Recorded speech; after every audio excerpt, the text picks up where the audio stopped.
Қайырлы күн, әйел әлемі арнамның тыңдармандары. Жаңадан арнама қосылып жатқан, тіркеліп жатқан оқырмандарға қош келдіңіздер деймін.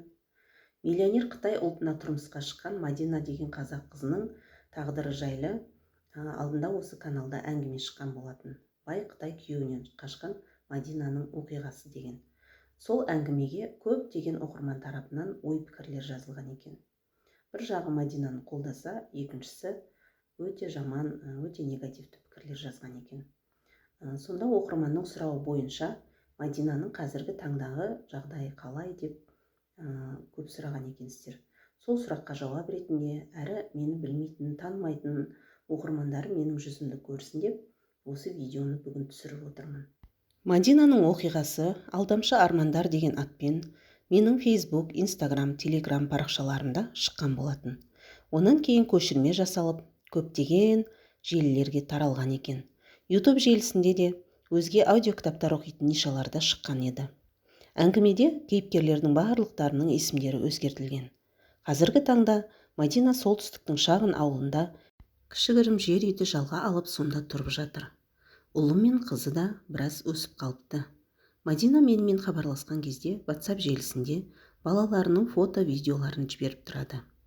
Осы қыркүйек айынан бастап өз мамандығы бойынша сол ауылдағы мектепке жұмысқа тұрды. Алдағы жұмыс күндеріне сәттілік тілеймін. Бұған дейін тапсырыспен балалары кішкентай болғандықтан үйінде отырып, той-томалақ, туған күндерге құймақ, тоқаш, бәліш, торт, самса, тағы басқа да дәмді тағамдар түрін пісіріп, ешкімге қол жаймай, өз күнін өзі көріп келді. Сондай-ақ бұған қосымша қияр тұздап, қысқы салаттар жауып беруге тапсырыс алып, нан пісіріп сатып, өз күнін өзі көріп жүрген өте еңбекқор, пысық қыз. Мадинаны ұнатып, оған үйленуге ұсыныс жасап жүрген сол ауылдың жігіті оған қиын-қыстау күндері көп қолдау көрсетіпті. Азық-түлік жағынан да көмектесіп, балаларын қыдыртып, өзінің сенімді ер азамат екенін қаншама жерде көрсете білді дейді. Алайда сол жігіттің әкесінің қарындасы Мадинаның жалдамалы үйіне аяқ киіммен баса көктеп кіріп келіп, сен біздің үйленбеген жігіттің басын айналдырып, тұрмысқа шығып алғалы жүрсің. Одан аулақ жүр. Байдан ажырасқан салдақы деп, балаларының алдында көршілердің көзінше жер жебіріне жетіп, неше түрлін айтып кеткен екен. Дегенмен жігіт Мадинаны қорғап, онан кейін әке-шешесі келіп, Мадинадан кешірім сұрапты. Жігіттің анасы өте жақсы кісі екен. Балалар ағарған ішсін деп, құрт майын, етін салып жіберіп тұрады екен.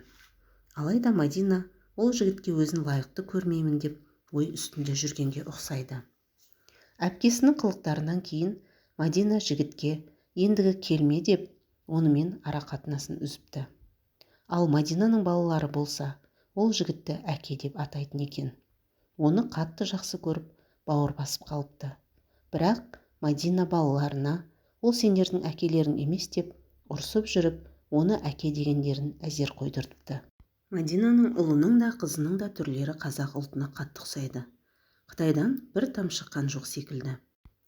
Әрине жалғызбасты анаға қиын. Мадина қиналған білдіргісі келмегенмен, Қытай күйеуі алып берген компьютерында бағалы заттарының барлығында ломбардқа өткізіп жіберіпті. Өзі өте намысшыл жан болғандықтан, ол маған бұл жағдайын айтпаған болатын. Мұны мен компьютердан тез текст тере алатын болсаң, онлайнда жұмыс бар деп едім. Ол компьютерімді ломбардқа өткізіп, кейін қайта ала алмай қалдым деген болатын. Және де қиналып отырған сезген соң, оған азын-аулақ қаражат салып жібермек болғанында, Каспи Голдым да блокта деп, көршісінің Каспи номерін берген болатын. Осы себепті оның қазіргі таңда қиналып отырғанын байқадым. Ендігі мектепке жұмысқа шығып, алдағы өмірі жақсы арнаға бұрылады деп ойлаймын. Алғашқы кезеңге айлығы 100 мың екен. Бірақ қазіргі таңда мұғалімдердің айлығы жақсы. Болашақта айлығы көтеріліп, өзі де балалары да қиналмайтындай күнге жетеді деп үміттенемін.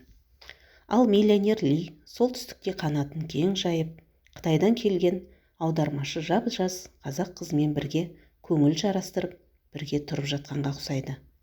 Ол жақтағы ақпараттың барлығын Мадинаға жанашыр Қытай зауытындағы аспаз тәте айтып отырады екен. Сондай-ақ алдағы уақытта сол зауытта үлкен той болғалы жатқанға ұқсайды. Сол тойға Қытайдан Лидің атасы келмекші екен. Мадина сол тойға барып, сол зауытты қаржыландырып отырған Лидің атасына тікелей кіріп, өзімен сөйлесем бе екен деген ойын айтты. Келіссөз жүргізіп, балаларға жағдай жасап берсе дейді. Ең болмағанда басымызға баспана алып берсе, әрі қарай өз күнімді өзім көріп кетемін деп, өз-өзіне сенімді болып отыр. Дегенмен, іштей балаларымды тартып алады ма деген қорқынышы да бар. Өйткені Лидің қолында ақша бар, ол жерде жап-жақсы беделі бар. Ал менің жанымда жанашыр, заңнан хабары бар, қорғаным бола алатын ешкімім жоқ. Сонда да тәуекелге бел буып, алдағы уақытта сол Лидің атасымен келіссөз жүргізбекшімін деп іштей бекініп отыр. Алдағы уақытта әңгімемнің кейіпкері қазақтың қарапайым қызы Мадинаға тек сәттілік тілеймін, тек жақсылықтар тілеймін. Бала шағасының қызығын көрсін. Аман есен өз елінде күліп ойнап жүре берсін. Ешқашан жыламасын деп тілегім келеді. Амандықта болайық.